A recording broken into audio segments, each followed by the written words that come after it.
कुरुक्षेत्रावरचं युद्ध संपलंय.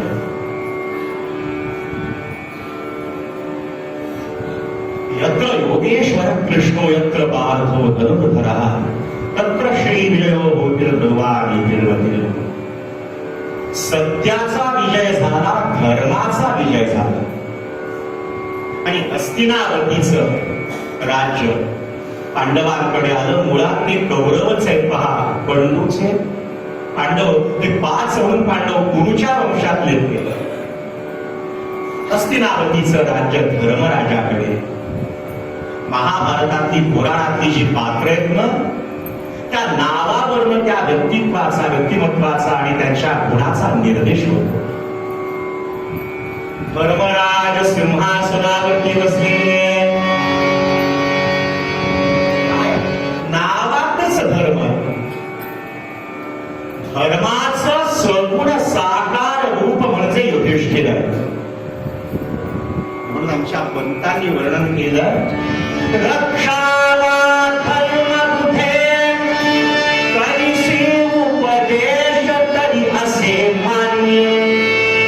रक्षित सो धर्माते आम्हाला धर्म ठाऊका नान्य.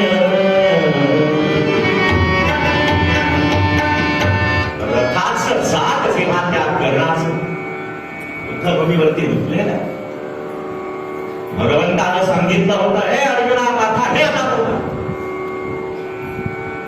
कर्णानं विचारलं, रक्षावा धर्म कुठे? आणि सज्जनांनी धर्माचं रक्षण करायचं असतं. असा निशस्त्र असताना वाद करणं हा धर्म आहे का? धर्माचं रक्षण करणं. वारे वा, पंत म्हणाले बरोबर आहे. कर्णा तू काय म्हणतोय? धर्माचं रक्षण करणं. रक्षित सो धर्माते, या धर्माचं रक्षण म्हणजे युधिष्ठिराचं रक्षण करणं, हाच आम्हाला योग्य धर्म आहे. आम्हाला बाकीचा धर्म माहिती नाहीये. काय धर्मराज आहे? इतकं वैभवाचं, सुवर्णयुगाचं ते चित्र आहे. सर्वे सुखिनः सन्तु सर्वे सन्तु निरामयाः, असं राज्य हो. पाऊस वेळेवरती पडतोय, रोगराई नाही, आरोग्य व्यवस्थित आहे, सगळ्या बाबतीत सुरक्षित आहे. किती आदर्श विचारसरणी आहे. रामायण वाचा. राम राज्याच्या वेळी लोकांच्या घराला कुलप नव्हती हो. कोण चोऱ्या करणार? सगळीकडे नीतिमत्ता आहे, कोण चोऱ्या करणार? स्वातंत्र्याला आता 75 वर्षे होत आहेत. आमच्या स्वच्छता गृहाला कुलप लावावी लागतात. तुमच्या याच्यापेक्षा दुर्दैव कोणतंच नाही. काय नीतिमत्ता आहे? महाराष्ट्रातलं पहा फलक असतात, कृपया पादत्राणे सांभाळून ठेवावीत. मंदिरातलं हे व्हावं असतो. आणि काय आनंद हो, एखादा कोणी भांडण घेऊन आला तर ते भांडण ही गोड आहे महाराज. एकानं ब्राह्मणाला भूमी दान दिली. नांगरत असताना त्याला सोन्याचा हंडा सापडला. तो ब्राह्मणही आला आणि ज्यानं भूमी दान दिली होती तोही आला. दोघांचं भांडण आहे. ब्राह्मण म्हणतोय, मला भूमी दान दिली होती, हा हंडा माझा नाहीये. आणि देणारा सांगतोय, ज्या ती भूमी दान दिली, आता याच्यातलं सापडलेलं ते माझं नाहीये. असं भांडण असेल तर एक काळ ऐसा होता हो. रामराज्य धर्मराज्य यावं महाराज. पंथाचा आहे. स्वराज्य आलंय पण सुराज्य नाहीये. फक्त अयोध्या मुक्त होऊन चालणार नाही, मथुरा काशी बाकी आहे. धर्मासाठी सांगतोय मी, कुठल्या बाकीचा विचार नाहीये. आमच्या दैवतीचा, धर्माचा आपल्याला स्वाभिमान पाहिजे. मंडळी, आदर्श राज्य आहे. आणि एक प्रसंग असा, एवढं युद्ध जिंकल्यानंतर अर्जुनाला वाटलं मी एवढा शूर म्हणून युद्ध जिंकलो. गाडी बांधणं चाललेल्या त्या कुत्र्याला वाटलं ना गाडी माझ्या. नकुलाला वाटलं काय माझं सौंदर्य. आजही पुरुषाचं सौंदर्य सांगायचं म्हणजे नकुली सौंदर्याचा, म्हणजे पुरुषांमध्ये तर हँडसम पर्सनॅलिटी अशी कोणाची असेल तर नको त्याची. सहदेवाला वाटायला लागलं पशुवैद्यक शास्त्रातलं ज्ञान माझ्यासारखं कोणाला नाही, माझ्यासारखा ज्ञानी कोणी नाही, माझ्यासारखा काही चाला हुशार कोणी नाहीये. आणि एक एकादशीची रात्र हरी जागर करत असताना नेमके धर्मराज प्रत्येकाच्या त्या महालात बाहेरनं टोकावून पाहतात, फिरतात आणि प्रत्येक तो भाऊ आपल्या राण्यांचा आपल्या दासीच्या समोर आपल्या बढाया मारायला लागला. अपवाद याला भीमसेन होते, ते तिघे जण बढाया मारायला लागले. गर्भमध्ये व्यापीले सर्वांनी, गर्भमध्ये व्यापीले सर्वांनी, गर्भमध्ये व्यापीले.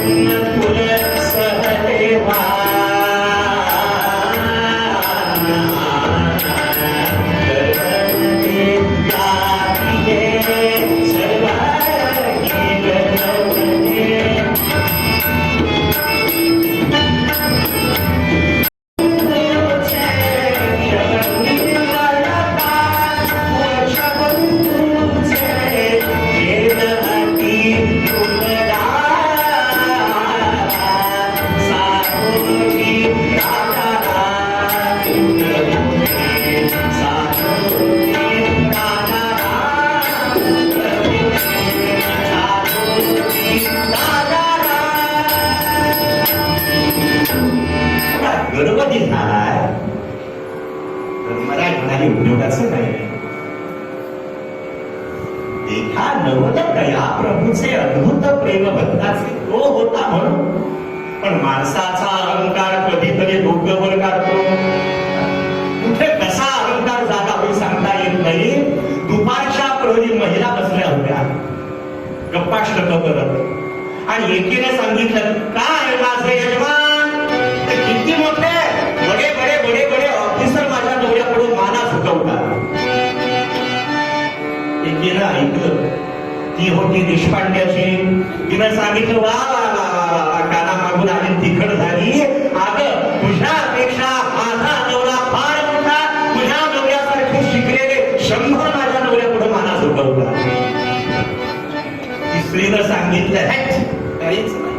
आता तुमच्या दोघींचे पतिराज माझ्या नवऱ्या पुढे माना झुकवतात. काय करतो नवरा? तिनं सांगितलं, माझ्या नवऱ्याचं हेअर कटिंग सलूनचं दुकान आहे. माणसाचा अहंकार कुठे जागा होती.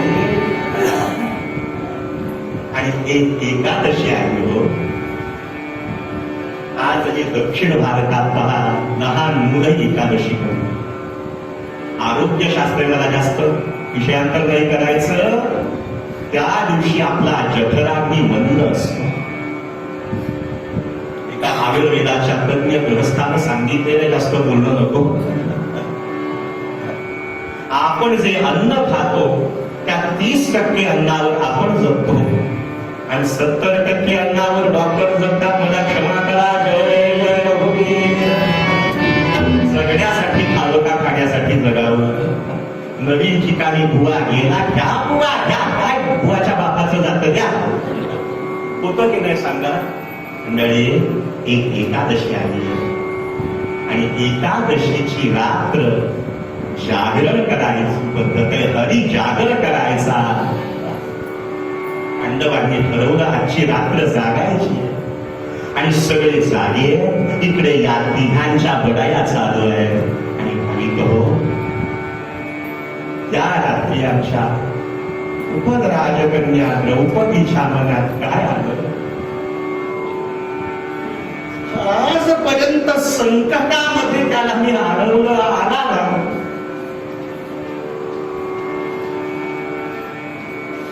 स्वतःच जीवन पाहायला लागली. आज हे दिवस कोणामुळे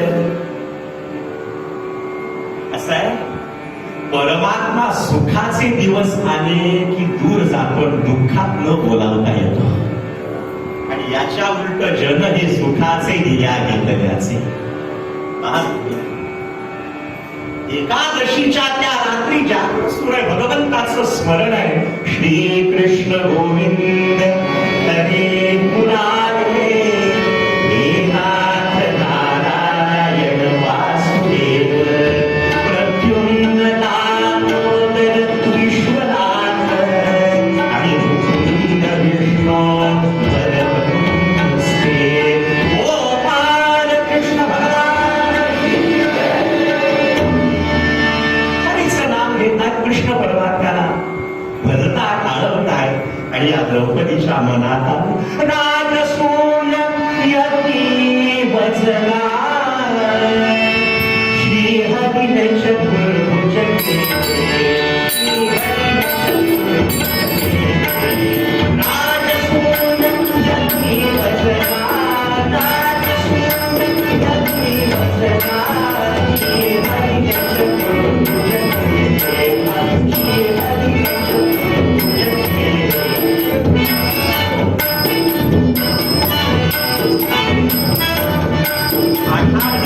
चरित्र असतात. अर्ध्या तासात सांगायचं म्हटल्यानंतर आकाशवाणी आहे.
काय विचार आला धर्मराजाच्या मनात?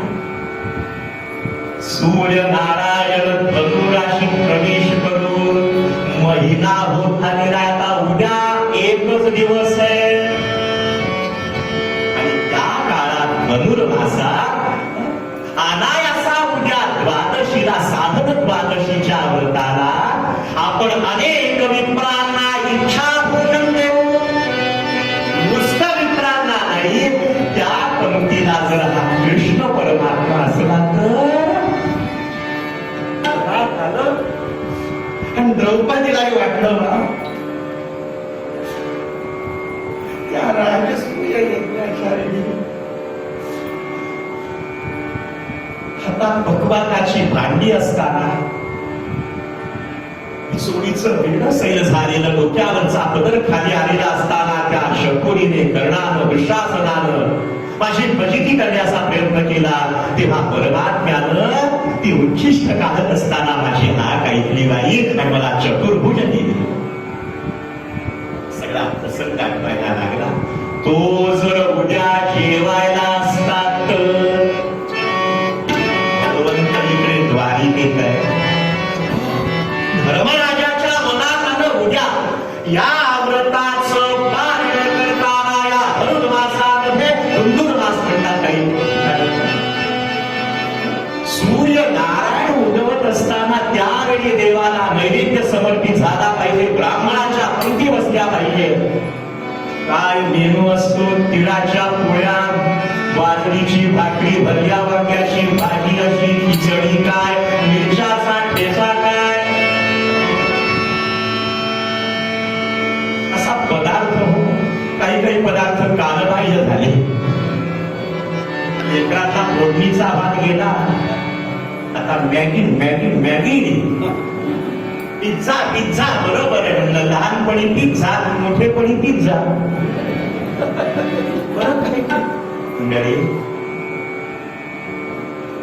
एवढे पदार्थ करायचे आणि भगवंत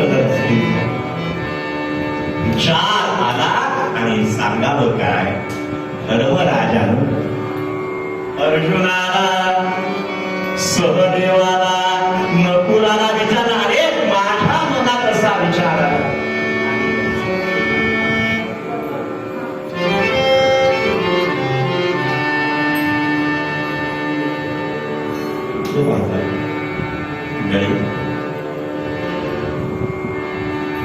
अर्जुना, माझ्या मनात असा विचार आहे, उदयित जर पारण्याला तो श्रीकृष्णचंद्र तो प्रभू जर आला, किती चांगला दादा, विचार चांगला आहे, पण कुठे हस्तिनावती, कुठे द्वारिका, बोलणं सोपं आहे.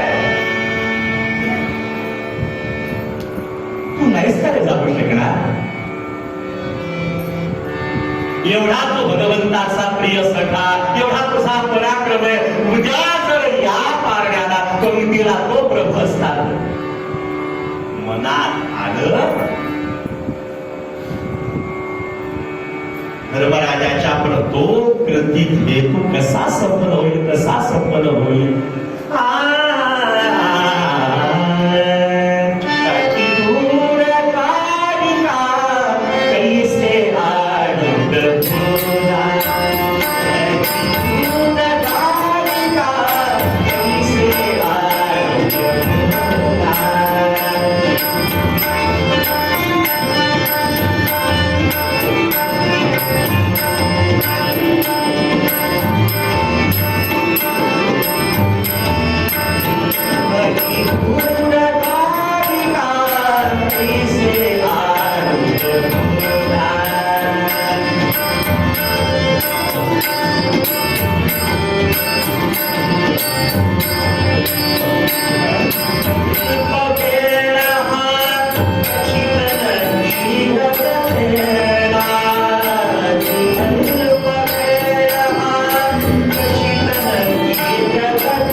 नकुलाला विचारलं, शक्य नाही, सहदेवाला नाही, अर्जुनाला नाही, आणि हे तुम्हाला सांगतो, संवादाचं समीकरण केलं आमच्या भीमसेनाकडे.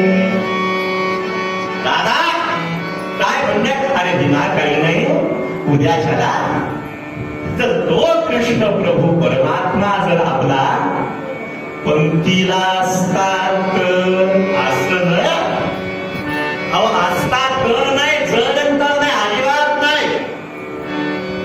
मी सांगतो तुम्हाला, तो उद्या येणार, येणार म्हणजे येणारच. कोणतं नेटवर्क आहे? अहो दादा, मी सांगतो, माझी मनोदेवता सांगते. रात्र उलटून जायला लागली, द्वादशीचा तो दिवस असा, पेशीवरती जाऊन मदारखान्यात होत असे वाजवायचे. सगळ्यांना हस्तिनापुरातल्या विप्रांना सांगितलं, आज स्नान करून देवाची पूजा अर्चना झाली, अग्नी झालं की सगळ्यांनी परिपंचपात्र घेऊन जेवायला यायचं इच्छा होती. स्वर्णदान, गोदान, वस्त्रदान, भूमिदान जे पाहिजे ते सगळ्यांनी जेवायला. आणि आज पंक्तीला तो कृष्णचंद्र परमात्मा गेला. भीमसेनानं कंटाळून सांगितलं, प्रश्न पडला, जे अर्जुनाच्यांना जमणार नाही, बाकीच्यांना जमणार नाही, आता असा काय? पण तुम्हाला माहिती, भीमसेन म्हणजे फक्त कसं आपलं फक्त भीमसेन खाण्यापुरतीच कळले नाही. पहा, पांडवात कोण डावा कोण उजवं कळत नाही हो. मोगऱ्याचं फुल श्रेष्ठ का गुलाबाचं श्रेष्ठ, जे के ज्या त्या ठिकाणी. होतं कसं भीमसेनांचं खाणं, आणि खरं सांगतो असं पाहिजे. आमच्या दौऱ्यात अनुभव येतो, काही काही असे बहादर असतात. सत्य घटना आहे. आमचा एक पाहुण्यांपैकी पुण्यात गेला सुट्ट्यांमध्ये मामीच्या घरी. आता त्याने ते गाणंच ऐकलेलं होतं, मामाची बायको सुगरण रोज रोज पोळी शिकरण. मला वाटतं त्यावेळेस पासून मामीची प्रगती जास्त नसते. आपला एवढासा तो गोळा मळलेला कणी पोळ्या लाटायला लागली. या बाळ्यानं 22 पोळ्या खाल्ल्या. ती मामी म्हणाली, बाळासाहेब अहो हे जे पाणी असतं ना, ते पाणी प्यायचं असतं जेवताना. बाळासाहेब म्हणाले, मामी मला माहित नाही का माझा नियम आहे, माझं जेवण अर्ध झाल्याशिवाय मी पाणी पीत नसतो. बोलत नाही तर सगळंच कीर्तनातलं कळावं काही आलं नाही. सेनानी सांगितलं काय येणार नाही तो. द्रौपदीला सांगितलं स्वयंपाकाची तयारी करायची. सगळा पाक सिद्धी झाल्यानंतर सगळी फक्त भात वैरायला लागल्यानंतर, म्हणजे कसं जुन्या काळामध्ये चुलीवरती भात एक आलं तांदूळ टाकले, शिजत आला की झाकण टाकायचं आणि निखाऱ्यावरती झाकण टाकून भात दमला की शेवटच्या पंक्तीपर्यंत गरम भात राहतो. मला खरं सांगतो, स्वयंपाक करावा कसा शास्त्र आहे आणि वाढावं कसं शास्त्र आहे. बऱ्याच वेळा पोह्याचे जे दाणे असतात की नाही डिश मध्ये अपक्ष उमेदवारासारखे उभे असतात, आणि कधी कधी डिपॉझिट जप्त झालेल्या उमेदवारासारखे आडवे पडलेले, आणि त्याच्यावर एवढीशी लिंबाची कोण असते इन्कम टॅक्स ऑफिसरला सुद्धा पिळता येत नाही. पण ती झाली लोटांगण दीनचरण करत. पंक्तीमध्ये पहा वाढायचं कुठे कसं काय ते, पण आग्रह करायचा कशाला. वा मीठ हवं का, मिठाचा आग्रह असतो का. उजवं सगळं. द्रौपदीला सांगितलं फक्त भात वैरायला लागला की सांग. माहिती होतं की न काही प्रत्युत्तर दिलं नाही. द्वादशीचा तो दिवस उगवला. त्याची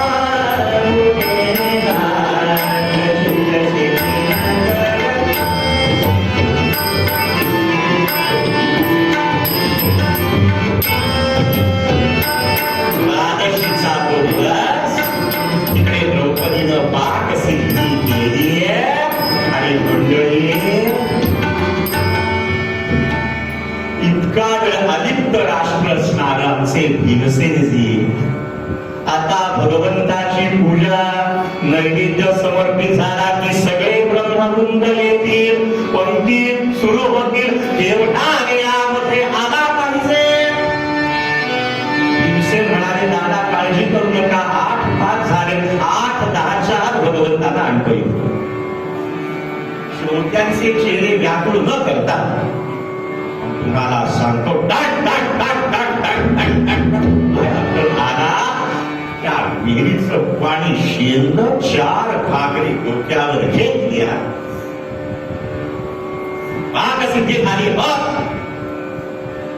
आणि आमच्या भीमसेनानं काय केलं हो. श्री वृंदावनाच्या समोर अंगणात उभा राहिला. स्नान केल्यानंतर आपल्या शस्त्रागारात गेला आणि आपली विजयी गदा आणली. कुठंच नसतो. ती दिलो आणि भगवंताला प्रार्थना केली, प्रभू या भीमसेनाची जर तुझ्या चरणी असणारी प्रीती ही भक्ती खरी असते, आज यावं. आजपर्यंत आमच्या संकटात आलायस, नाना हटातापासून तारलेच आम्ही जे आज आहोत ते केवळ आणि केवळ प्रभू. पण आज या मंगल प्रसंगी तू भोजनासाठी यावर आहे. आज काही मागायचं नाही, काही संकट पडलं नाही, भगवंतावर निष्ठान कधीतरी प्रेम करावं. जिंदगी जब तक रहेगी फुर्सत न होगी काम से कुछ समय ऐसा निकालो प्रेम करो श्रीराम से. काही भगवंताला आळू लागला वृंदावन संचारी महिनाकी तुवा शिष्य वाचविले श्रीराम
वरती आकाशात फेकलेली आणि ती जशी खाली येणार आहे आपलं मस्तक त्या भूमीकडे भंग झाला.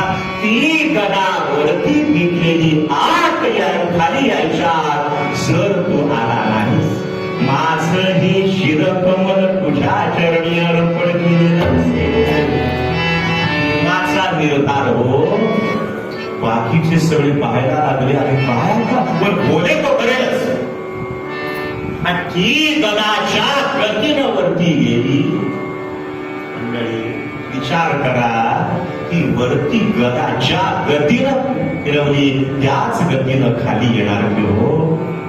आणि तेवढा वेळा झालं काय काय सांगावं महाराज. आळवायला लागला आळवायला लागला.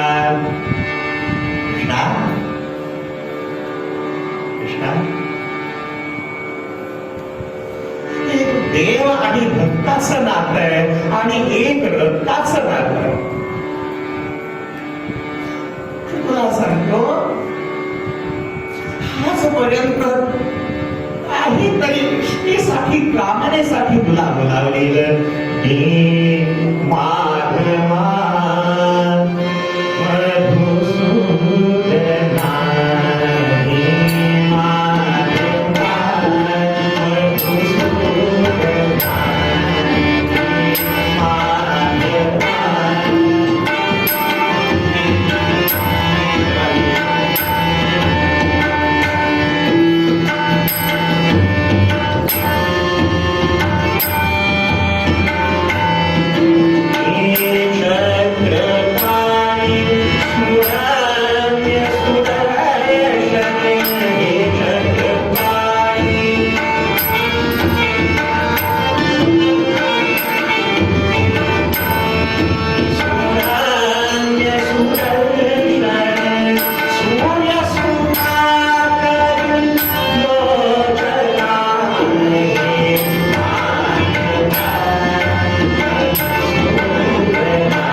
तुम्हाला सांगतो, भक्ताची आणि देवाची दिल से दिल की तार बस मिळाली. काय सांगावं, अहो असा परमात्मा धावला मुकुट श्री कशाचा, वस्त्र की सावरेला आणि जगमग बहू झाले देवनी आवरेला.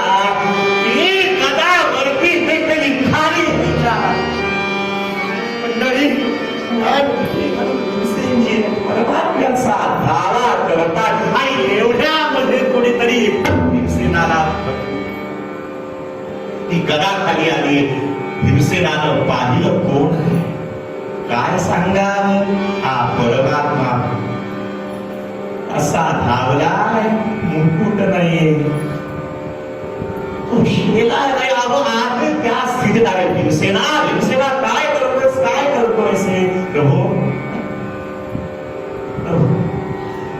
आज एवढा त्वरेनं आलास, एवढा लगबगीनं आलास राहा. अरे भीमा, स्वतःच्या जीवावर गुणावर असावे नियम, असा काही निर्धार प्रभू. एकच आलायस तर भोजन आला तर. आणि काय सांगावं मंडळी, त्या दिवशीच्या ब्रह्मवृंदाच्या पंक्तीमध्ये स्वतः ब्रह्म जाणणारा परमात्मा बसलाय. काय काय केलं होतं जेवायला, थोडा एक कटाव म्हणतो आणि विषय आवडतो.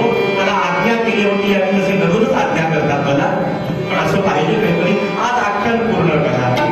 आता मला सांगा, अर्ध्या तासात इथून तुम्हाला मुंबईला सोडायचं कसं शक्य आहे? कुठेतरी उद्यापासून ती वेळेत पाहूया आपण. अहो काय सांगावं, मांडोनी स्वस्तिक स्वर्ण आरणी बरसोयाचे लाट, गौरीला प्रजाताचा लाट, गौरीला प्रजाताचा लाट.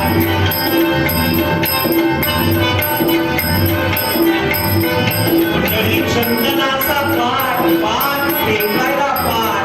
वारे वारे वारे वा. चांदीचं ताटकार, सोन्याच्या वाट्या काय, श्रीमंतांच्या घरची जेवण पहा. कधी तुम्ही मोठा अंगठीत जाऊन एक गुलाबाचं पाणी असतं ठेवलेलं, त्याच्या फोटो ठेवायचे असतात. एके ठिकाणी गोव्यात असं जेवायला गेलो, पहिल्यांदा ते पाणीच मिळालं. चंदनाचा पाठ हो देव आता. आणि हस्तिनापूरचं ते साम्राज्य काय असेल, आम्हाला कधी कधी पाठ मिळतात बसायला मुळा लोकांना. तुम्हाला सांगतो, त्या पाटाला जे खेळे असतात मुळा बसल्यानंतर त्याचं बोट अर्ध फाटल्याशिवाय दुःख बसत नाही. आणि त्या पाटाची जी खेळे असतात, जणू दाताची सोळे रक्त पिपासून असतात बघा. ते मुळाचं रक्त बाहेर काढल्याशिवाय दुःख बसत नाही. असले पाठ आणि चंदनाचा पाठ उगत त्यांचा रंगमान रांगोळी घातलेले वारे वारे वारे वारे. चित्रावतीसाठी भात वाढलेला तो मोगऱ्याच्या कळ्या वाढाव्यात होता. रुचिराचं पुस्तक बघून एकाच पातेल्या 3 प्रकारचा भात करणारी एक सुगरण असते. खालच्या थरावर जळवा, मधल्या थरावर चिखलगाव वाजवा आणि वरच्या थरावरती तांदळवाडी तुपाच्या डोक्यावर अक्षता टाकायच्या फक्त बाकी असतात. आणि त्याच्यावर जे वरण येतो, वारे वारे वारे वारे वा वा वा वा वा वा वा. पानातले सगळे पदार्थ गोड घेऊन पृथ्वी प्रदक्षिणा करून पुन्हा बुवाच्या चरणाकडे कराडकर बुवा सांगायचे, वरणाचे 2 प्रकार. एक आंध्र वरण म्हणजे भाताच्या मुठीवर वाटलं की तिथंच बसतो, आणि दुसरं डोळस वरण, वालेला वाटलं तर झाशी वाटतं. असा भेद असा